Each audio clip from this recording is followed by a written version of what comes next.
The iPhone Air is, to a degree, exactly what we were expecting. Apple's thinnest iPhone ever, measuring just 5.64mm.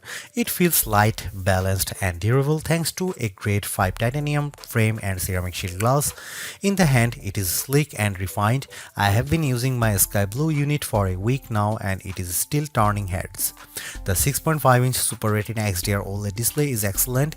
It is an always-on display that supports ProMotion, HDR, and brightness up to 3000 nits. It is slightly bigger than the iPhone 17's screen, which gives apps, text, and videos more room to breathe, and it looks great whether I'm scrolling TikTok, watching HDR videos, or just browsing outside on a sunny day. iOS 26 feels tailor-made for the Air with its new liquid glass design that looks striking and complements the physical build. Messages now support custom backgrounds, typing indicators, and polls, while the phone app and visual intelligence get useful upgrades. And while Siri's full AI overhaul isn't here yet, Apple Intelligence features are starting to appear.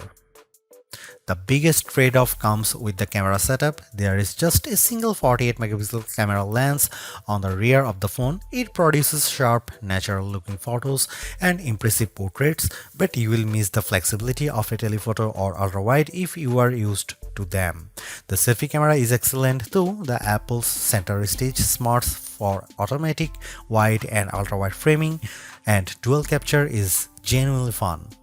Performance from the A19 Pro is snappy and smooth, and it capably handled everything I threw at it, though the phone doesn't get warm during fast charging or heavy gaming. Battery life is decent but not class-leading enough for a workday, usually 6 to 8 hours of use, with my best stretch hitting around 10 hours away from the charger. Power users may want to invest in the $99 MagSafe battery pack, which matches the phone's slim profile and adds about 65% more life, but it is an added cost.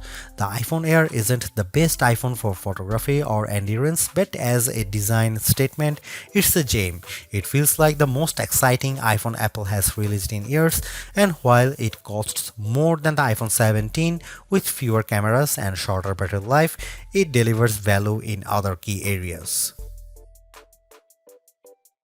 Apple unveiled the iPhone Air at its September 9, 2025 awe-dropping event alongside the iPhone 17, iPhone 17 Pro, iPhone 17 Pro Max, AirPods Pro 3, and 3 new Apple Watches. The Air, though, stands out with its entirely new design and is a whole new category of iPhone. It starts at $999 for 256 GB of storage, or you can bump that up to the 512 GB for $1,199 or 1 TB for $1,399. The iPhone Air is an eSIM only device worldwide and comes in 4 colors: sky blue, light gold, cloud white, and space black. I've been testing a 1 TB iPhone Air in sky blue. Apple will officially launch the iPhone Air on September 19, 2025, but it's up for pre-order now from the company's online store, authorized retailers, and carriers.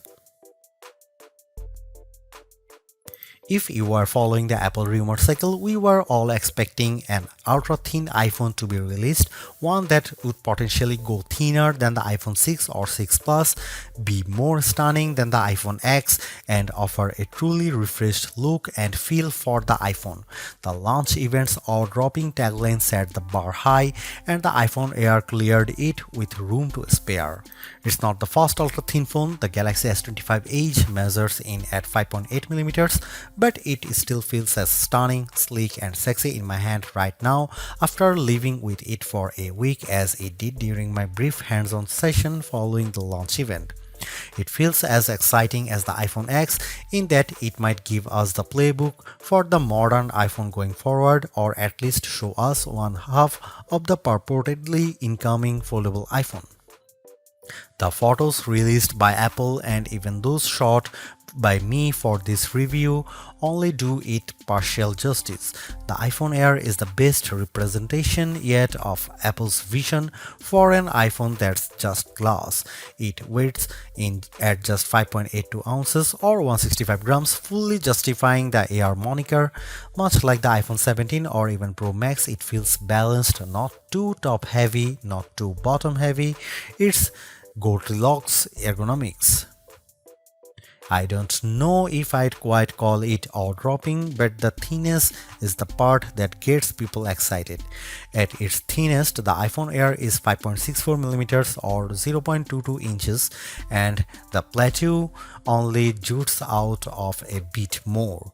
I was instantly wowed, and over the course of a week, I have really become accustomed to this look and feel for an iPhone. While conducting some testing over the week, I showed it to my brother and sister-in-law, who were both visibly impressed when holding it. They asked about durability and were a little stunned at the overall feel. Then came the questions about battery life and the camera, both of which I will address below, and whether the USB-C port was thinner. On that last point, it is still a regular USB-C port, but to fit it in this frame and get in this small, Apple's design team started by 3D printing a custom one.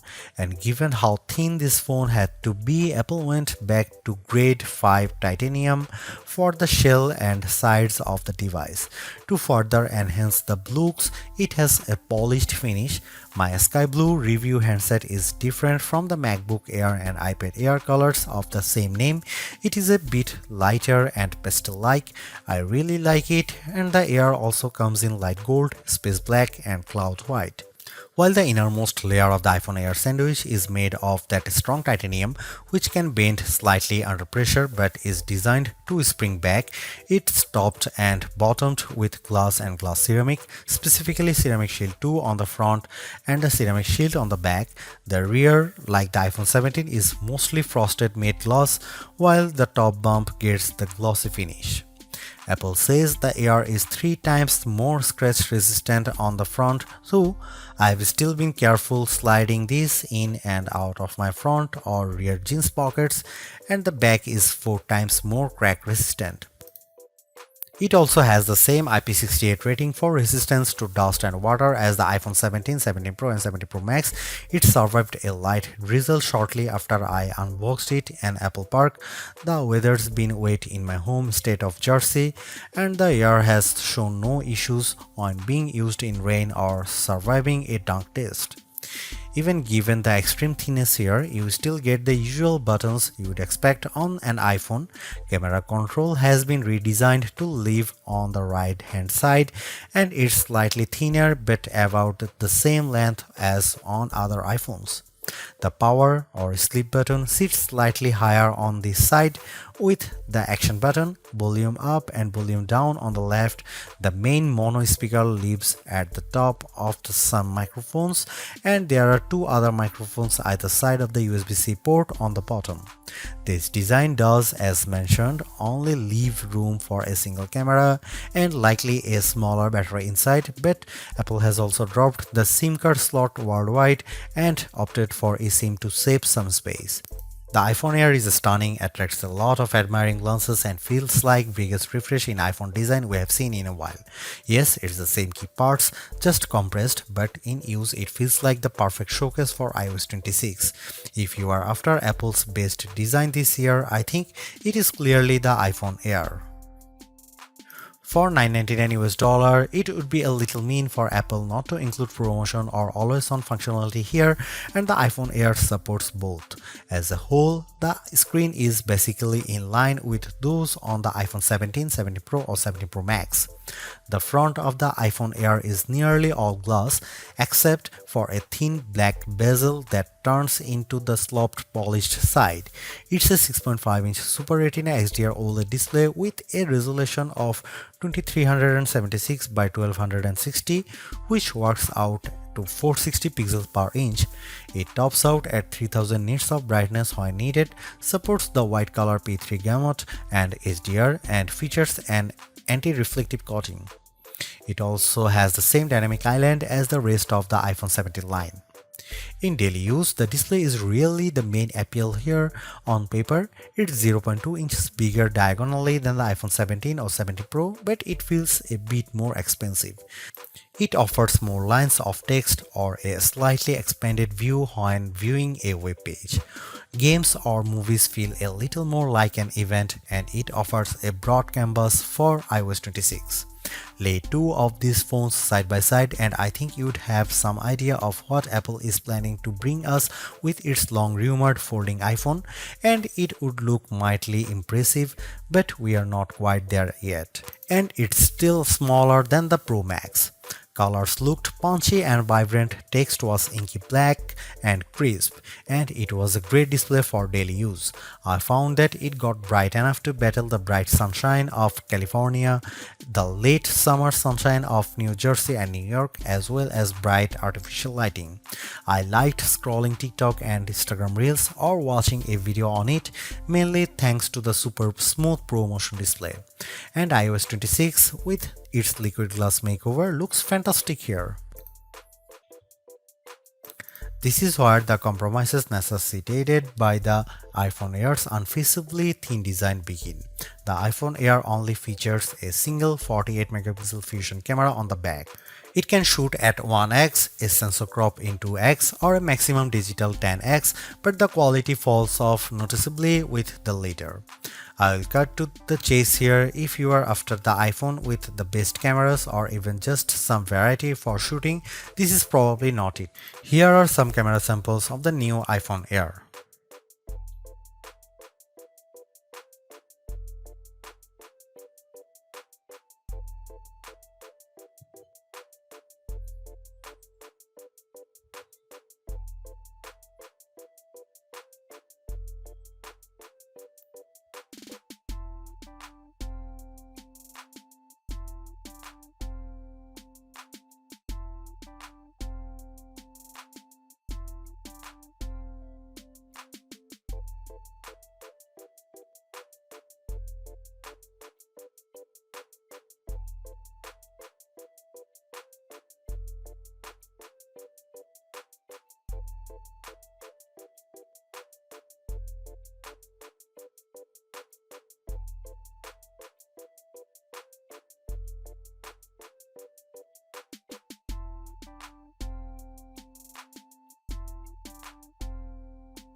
The iPhone Air delivers remarkable performance in a super thin and light design that's very durable. I especially like getting A19 Pro power in something this compact, but you have to make some trade-offs for the steep $999 price. You get only a single rear camera, which means no telephoto zoom, ultra-wide or macro shots, and while the Air's battery life is solid, it's a few hours behind the iPhone 70 Pro Max.